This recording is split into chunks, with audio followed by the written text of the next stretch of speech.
बहू का लौटा बचपन। रश्मि की सास उससे बहुत काम कराती थी और वो इस बात से बहुत परेशान हो गई थी। एक दिन सास कहती है, बहू, रसोई का काम खत्म हो जाए तो मेरे कमरे में आ जाना, कमरे की सफाई करनी है। ये कहकर सास वहां से चली जाती है। ये सासू माँ भी ना एक के बाद एक काम देती ही जाती है, जैसे कि मैं कोई बोतल से निकली हुई जिन हूँ। रश्मि अपनी सास के कमरे में जाती है और स्टूल पर चढ़कर अलमारी से सामान निकाल रही होती है। अरे बहू, संभाल कर, मेरा सामान तोड़ मत दियो। वाह, इन्हें अपनी बहू की कोई चिंता नहीं है, सामान की पड़ी है कि वो ना टूट जाए। अब तो इनका सामान तोड़ना ही पड़ेगा। रश्मि सामान हाथ में पकड़ लेती है और नाटक करने लगती है। सास ये देखकर घबरा जाती है। अरे बहू, मेरा सामान बचाकर कहीं गिर ना जाए। हाँ हाँ मम्मी जी, नहीं गिराऊंगी आपका सामान। रश्मि का सच में बैलेंस बिगड़ जाता है। अरे मेरा तो सच में बैलेंस बिगड़ रहा है। रश्मि स्टूल से नीचे गिर जाती है और उसका सर बेड से लग जाता है। रश्मि के सर में दर्द हो रहा होता है। वो बेहोश नहीं हुई होती है, लेकिन वो आंखें मूंद कर पड़ी रहती है। ये देखकर उसकी सास घबरा जाती है। अरे बहू, ठीक तो है ना? तू बोलती क्यों नहीं बहू? ये अच्छा मौका है, बेहोशी का नाटक कर लेती हूँ, काम से तो बच जाऊंगी। सास रश्मि को बेड पर लेटा देती है और अपने बेटे सूरज और डॉक्टर को फ़ोन करती है। वे दोनों कुछ ही देर में घर आ जाते हैं। सर पर चोट आने की वजह से ये बेहोश हो गई है। मैं कुछ दवाइयाँ लिख कर देता हूँ, ये मंगा लीजिएगा। उफ, वो ठीक हो जाऊंगी तो फिर से काम करना पड़ेगा। क्या करूं? अरे हाँ, ऐसी तरकीब निकाली है जिससे काम भी नहीं करना पड़ेगा और मेरी प्यारी सासू माँ को भी सबक सिखाने का मौका मिल जाएगा। डॉक्टर चले जाते हैं और रश्मि होश में आती है। तब वो बच्ची बनकर याददाश्त खोने का नाटक करने लगती है।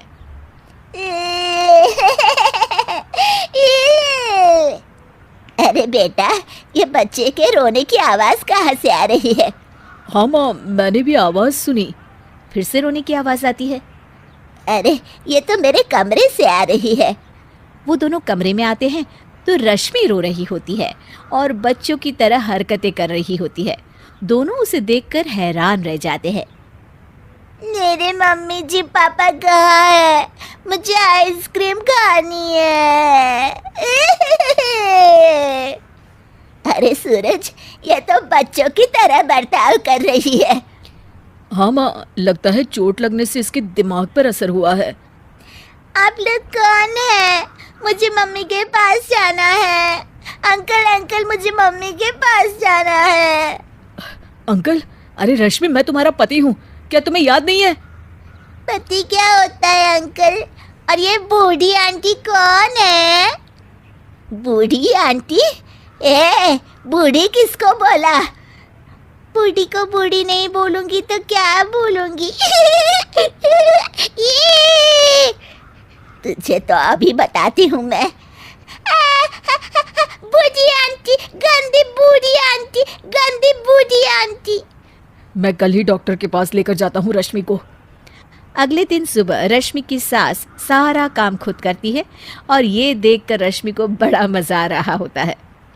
अरे वाह, इस नाटक में तो बड़ा ही मज़ा आ रहा है। चलो थोड़ी और सेवा करवाते हैं सासू माँ से। आंटी, मुझे ना भूख लगी है। अरे इतनी देर से मेरा सर खा रही है, तेरी भूख नहीं मिटी। अब क्या खाना है तुझे? मुझे चॉकलेट शेक पीना है। अरे मुझे नहीं आता चॉकलेट वाकलेट शेक बनाना। मुझे चॉकलेट शेक चाहिए, मुझे चॉकलेट शेक चाहिए। अच्छा, मेरी माँ चुप हो जा, लाती हूँ बनाकर चॉकलेट शेक।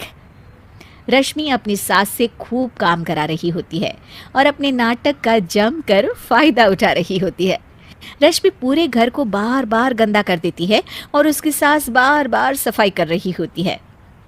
ए बहू, तुझे समझ में नहीं आ रहा? कितनी बार कहा है कि एक जगह बैठ, अभी एक थप्पड़ लगाऊंगी तुझे। रश्मि रोना शुरू कर देती है।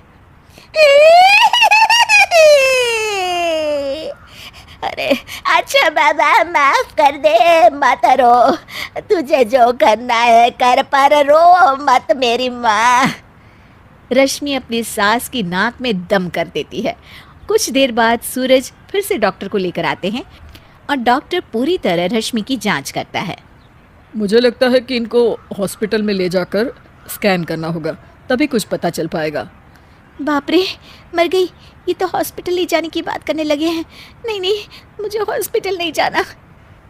नहीं नहीं, मुझे हॉस्पिटल नहीं जाना डॉक्टर अंकल, गंदे अंकल, मुझे नहीं जाना।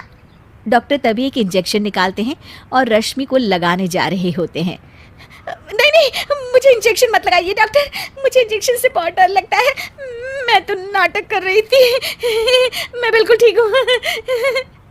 डॉक्टर और रश्मि की सास और पति एकदम दंग रह जाते हैं और रश्मि के इस नाटक का हो जाता है दी एंड।